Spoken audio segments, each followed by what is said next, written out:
Hello guys, Assalamu alaikum. Welcome back to my channel Shabana Azmeri's Kitchen. আজি মই আপোনালৈ লৈ আহিছো ৰেষ্টুৰেণ্ট ষ্টাইল মটৰ পনীৰৰ ৰেচিপি। অনুগ্ৰহ কৰি ৰেচিপিখন শেষলৈ চাব। ইয়াত মই 200 গ্ৰাম পনীৰ লৈছো, মই সৰু সৰুকৈ কাটি লৈছো। ইয়াত মই লৈছো কেইটামান মটৰ, মই মটৰবিলাক ভালদৰে ধুই লৈছো।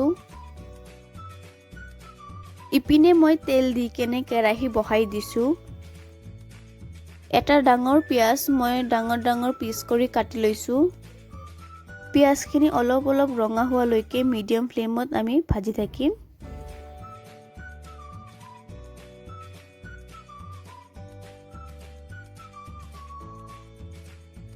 পিয়াজখিনি অলপ ৰঙা হৈ গৈছে। এতিয়া মই ইয়াত এটা বিলাহী কাটি দি দিছো আৰু গোটেইখিনি মিডিয়াম ফ্লেমত ভাজি থাকিম। বিলাহীখিনি সফট হ'বলৈ ইয়াৰ মাজতে মই অলপমান নিমখ দি দিছো।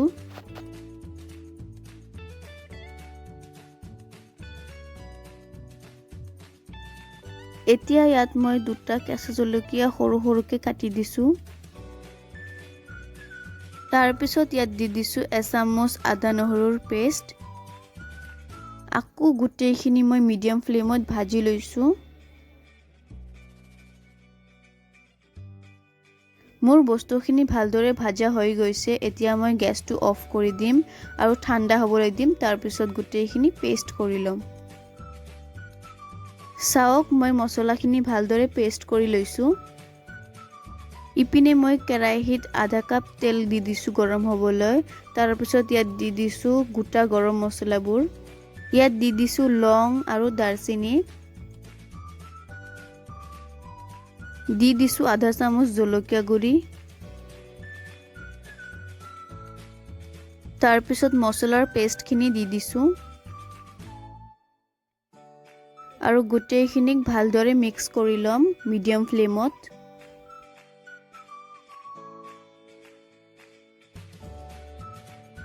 মছলাখিনি মিডিয়াম ফ্লেমতে ভাজিব লাগিব যেতিয়ালৈকে মছলাৰ কালাৰখিনি চেঞ্জ হৈ নাযায়।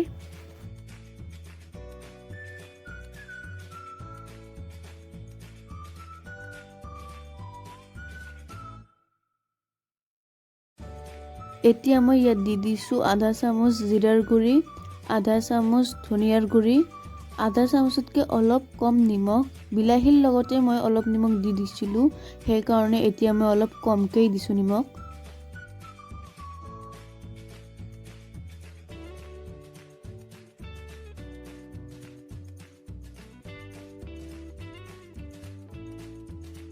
এতিয়া মই অলপ টাইমৰ কাৰণে ঢাকি দিছো। চাওক মোৰ মছলাৰ কালাৰখিনি কিন্তু চেঞ্জ হ'বলৈ ধৰিছে। চাওক মোৰ মছলাৰ কালাৰখিনি একেবাৰে চেঞ্জ হৈ গৈছে। মছলাখিনি এনেকা ব্ৰাউন হ'ব লাগিব। এতিয়া মই মছলাখিনিত মটৰ কেইটা দি দিছো আৰু ভালদৰে মিহলাই লৈছো।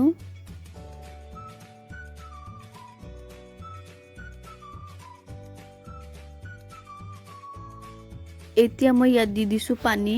মই অলপমানে পানী দিছো কাৰণ গ্ৰেভিটো বেছি পাতল নহয়। যিহেতু আমি ৰেষ্টুৰেণ্ট ষ্টাইল বনাই আছো, সেইকাৰণে গ্ৰেভিটো আঠা থাকিব লাগিব।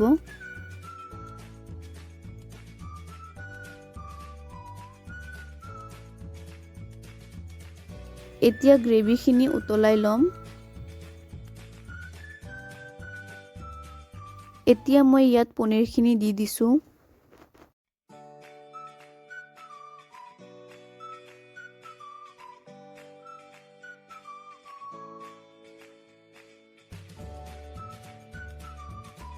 আৰু এটা কথা মই ইয়াত ক'ব বিচাৰিছো, মছলাখিনি কিন্তু আপুনি ভালদৰে ভাজি ল'ব। মছলাখিনি কম ভাজা হ'লে কিন্তু ৰেষ্টুৰেণ্ট ষ্টাইলৰ নিচিনা সোৱাদ নাপাব আপুনি। সেইকাৰণে অলপ সময় লৈ মছলাখিনি ভালদৰে ভাজি ল'ব। ইপিনে চাওক মোৰ মটৰ পনীৰৰ কালাৰখিনি ইমান ধুনীয়া আহিছে।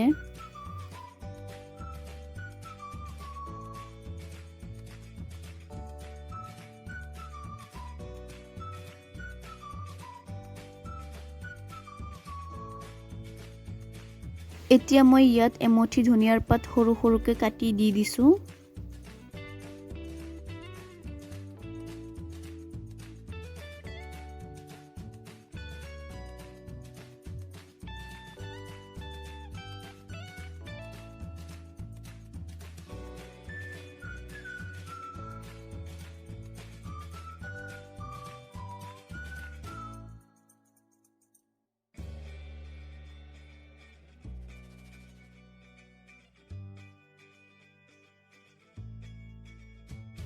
এতিয়া মই অলপ সময়ৰ কাৰণে ঢাকি দিছোঁ। এয়া চাওক প্ৰায় মোৰ মটৰ পনীৰখিনি হৈয়ে গৈছে। এতিয়া মই গেছটো অফ কৰি দিম। গাইজ বহুত সহজ ৰেচিপি হয়, আপুনি ঘৰত ট্ৰাই কৰি চাব।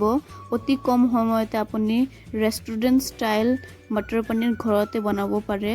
আৰু মোৰ ভিডিঅ'খন ভাল লাগিলে এখন লাইক কৰিব আৰু মোৰ চেনেলক যদি এতিয়ালৈকে ছাবস্ক্ৰাইব কৰা নাই দেন ছাবস্ক্ৰাইব কৰিব। Bye bye.